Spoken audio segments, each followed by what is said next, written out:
Welcome to Something Positive for Positive People. I'm Courtney Brain. Something Positive for Positive People is a lot of different things. I don't even want to try and lock it into being one thing. I'm sort of doing a little time travel here. So if you're someone who's listening to the podcast in the order in which it appears numerically on your podcast player, you're getting a glimpse of the future. It is 2022. And the episodes that you'll hear surrounding this are pandemic for sure. But this is just me coming and checking in regards to just with you. If you have been listening in order, know that you don't have to. First off, you can just look at what titles really appeal to you and then go from there, because where you may be really struggling with disclosing one day, you may struggle with just seeking support another day, or maybe just managing the symptoms of herpes. So I invite you to just scroll through the episode titles and see what calls to you, and then go from there. I encourage people to reach out to me over Instagram. I am at H on my chest. And again, like, for wherever you are in your journey of listening to this podcast, know that the resources get better in the later episodes for sure. We're in the month of March, and so the episodes that are being released now are going to be around discordant dating. So you can fast forward to the episodes that were released in March. I believe starting with episode 220 is where you'll start to hear from people who date people who are living with herpes. And this is important because, as someone who has herpes, listening to a person speak to their decision making around deciding to move forward with someone who has herpes when they themselves either don't have it, don't know that they have it or not, they're making decisions that are generally outside the scope of what a person who has herpes would be able to comprehend early on in their diagnosis, just because you may have little to no experience with dating, with disclosing, or with even your own feelings of your diagnosis. So I hope that all of the resources that you come across on Something Positive for Positive People are useful. And I think that that's going to be great as of right now. Episode 99 on integrative disclosure is the most popular Something Positive for Positive People podcast episodes, because you learn how to disclose your herpes status to a partner in a way that incorporates wholeness of you and them in a conversational way. This isn't just dialogue being exchanged between, oh, I have herpes, and then you wait and hear from the other person on how they're going to respond. Like, are they going to say, okay, like, I still want to have sex with you, or what? And we leave out the part where we ask about the other person's STI status, right? So going into these interactions, there can often be a general fear of rejection for disclosing your status. And I'm at a point now where, having spoken to so many people who are living with herpes, I'm learning that the rejection is not always about the herpes. Hearing from people who've invested energy into first date, second date, texting, sexting, and really just putting yourself in a vulnerable position to get to know someone, only for them to decide, no thanks. That's not exclusively in regards to herpes. You know, you have to look at a person moving forward with you, or even when you're moving forward with another person. Are you capable of and ready to be the kind of person that you have to be in order to be with this other person? That's really what the question is that you should be asking yourself. If I'm non-monogamous, right? And I've been in relationships where non-monogamy was like on the table verbally, but then non-verbally, I get accused that maybe this isn't something that's okay. So I then having to have brought that up to the table in the past and be like, hey, you're saying one thing, you're doing something else, and then get yelled at because I'm supposed to just, no, I told you one thing, stop assuming it's something else. And then that ended up backfiring on me later, as you'll probably find out as you listen to more episodes. I learned that I have to make the decision in relationships on whether or not I am capable of being who the other person needs me to be for them. In relationships in the past, I personally have struggled with enmeshment. And enmeshment is where essentially you sort of fall into this sort of codependency, if you will, with a partner, where you become less of yourself and more of who you think they need you to be. And that comes at the expense of you being who you should be and who you really are. So having just learned that and having had the life experiences that I've had, I, not at this point, but like here we are in 2022, I'm on my 9th year of my herpes diagnosis. Like I said, you're traveling to the future if you're listening to this podcast in order. And I've come to learn, that that's something that's important to me. It's important for me to have and maintain this sort of fluidity in my relationship. So is that something that's important to you? Is it important that a partner be close? Is it important that a partner see you multiple times a week? Is a certain income level important because you have a lifestyle that warrants lots of travel? And is food important? Do you have any sort of dietary restrictions? Are you vegan? And is the other person just not caring about the same values that you hold dear to you as a vegan?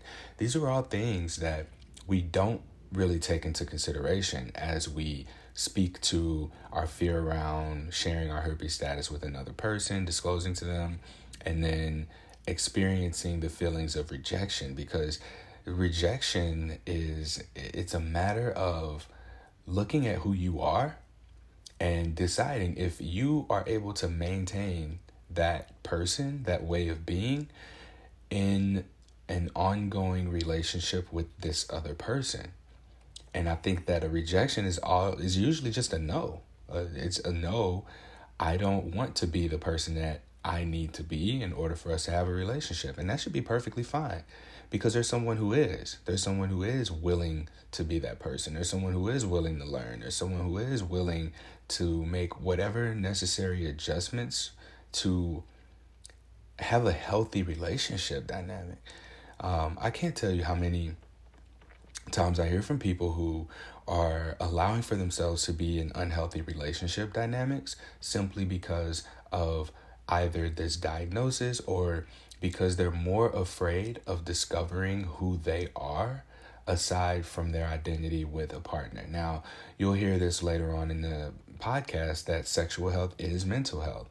And what I mean by that is when we receive an STI diagnosis, herpes specifically, that's a permanent, incurable STI at this point in time. It is not curable. It is treatable. It is manageable, as all STIs are, sexually transmitted infections. And our identities are so interconnected with our sexuality that diagnosis just seems like a meteor comes crashing in and it just shatters it. It shatters our identity. It shatters who we are. It shatters who we think we are. It shatters our self-image. However, we get the privilege, the honor of being able to piece together who we are once again. We get to rebrand ourselves almost. The opportunity to reflect and look at who you are as it relates to rejection. Because, even for me, I've been doing this for 5 years at this point in time, 2022 again. And the 5 years of me interviewing people, podcasting, having conversations about various topics in the realm of sexual health, sex, sexual relationships, it's really come down to just creating an understanding that who we are is who we choose to be. And so often we let something as simple as, our challenges in finding someone who's compatible with us because they accept our herpes status, our positive herpes status, right? And that's not what it should be about. There are so many more things that play a role in whether or not someone wants to be with us. And we don't even ask ourselves, do we want to be with them? Having been locked in so hard to, oh, I hope this person is not a jerk about my herpes status. Them not being a jerk about your herpes status, is that the threshold? That's the standard? That's the expectation of what it's like to date you? You know, if you can get through this, you can get through anything. I don't believe that. I really don't. I genuinely do not believe that, nor do I want to believe that about anybody.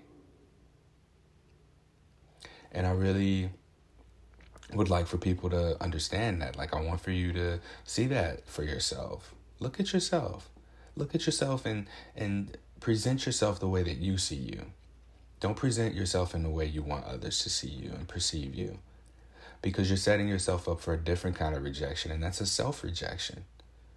To make yourself someone that you're not exclusively for the sake of being what you think someone else wants you to be, you're rejecting who you are. That's not sustainable. You can't hold on to that.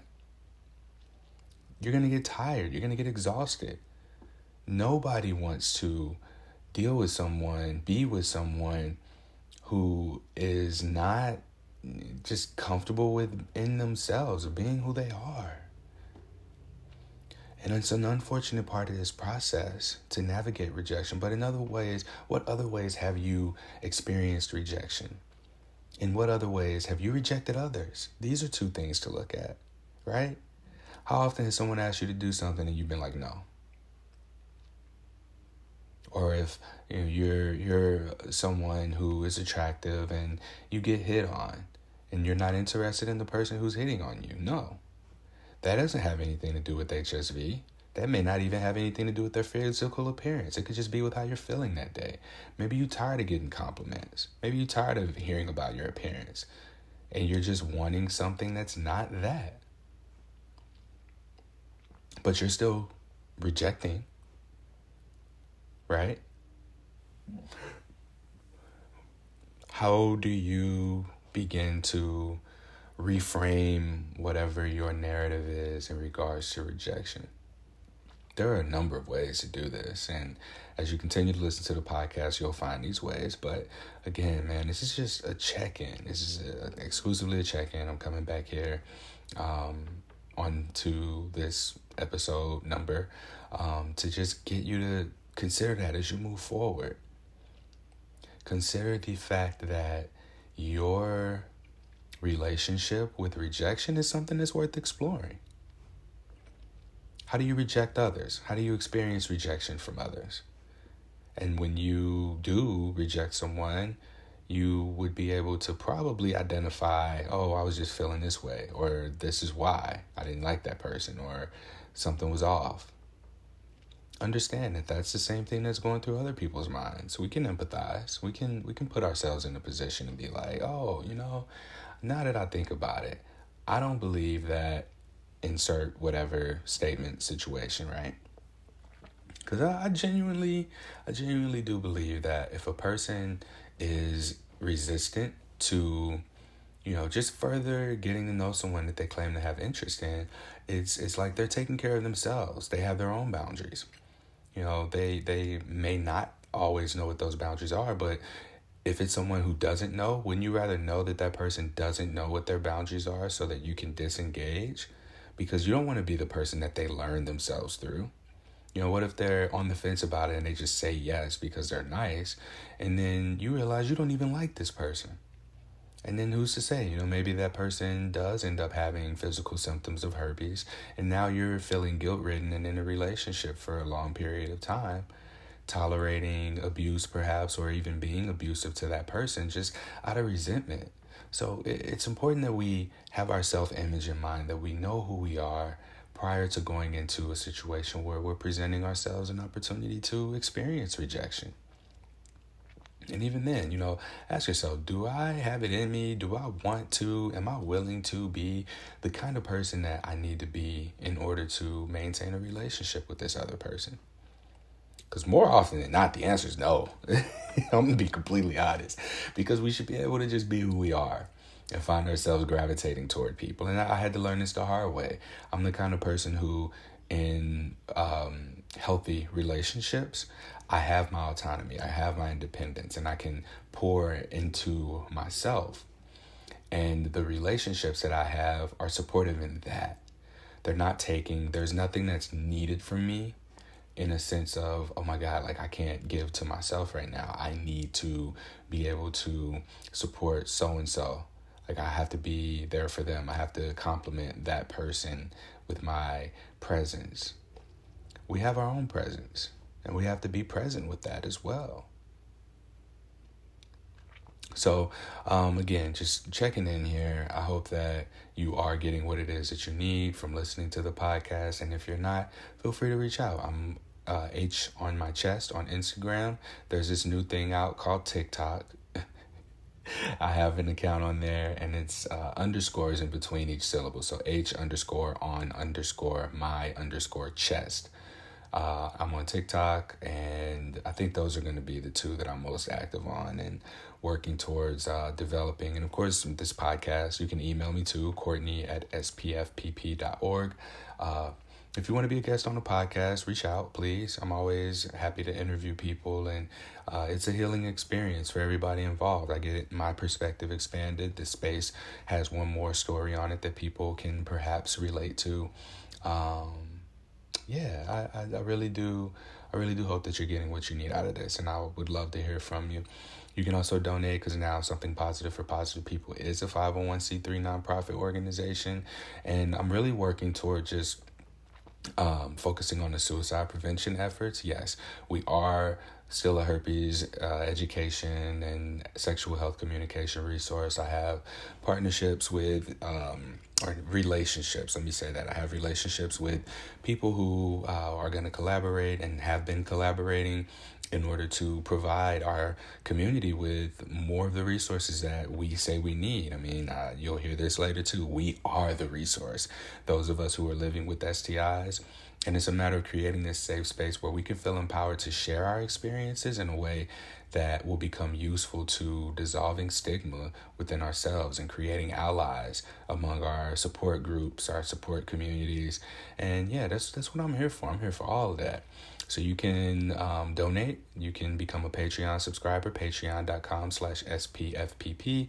If you're out of the United States, if you're not here in the United States, then paypal.com/SPFPP. They convert the funds over, or you can use Venmo or Cash App. I'm just Courtney Brame, no special characters, just my name, Courtney, COURTNEY, B as in boy, RAM as in Mary, E. So Courtney Brame on Venmo and Cash App if you want to donate. And there's also yoga classes. I put the free ones up online. If you take those and you feel compelled to donate, please do. Otherwise, you'll be able to see how to access the yoga classes. Unfortunately, some social media isn't, doing much of anything for me outside of if I don't post a TikTok or a reel. Again, this is something that you'll learn about later. If you're not already on the bandwagon with that. It's been hard to get my content out lately. So I just wanted to make sure that the podcast and the website are as useful as they can be. So if there's something that you're looking for right now, you're listening to this and you haven't found that thing, please don't hesitate to reach out to me and let me know, and I will be as supportive as I can in doing that. All right. Till next time, stay sex positive.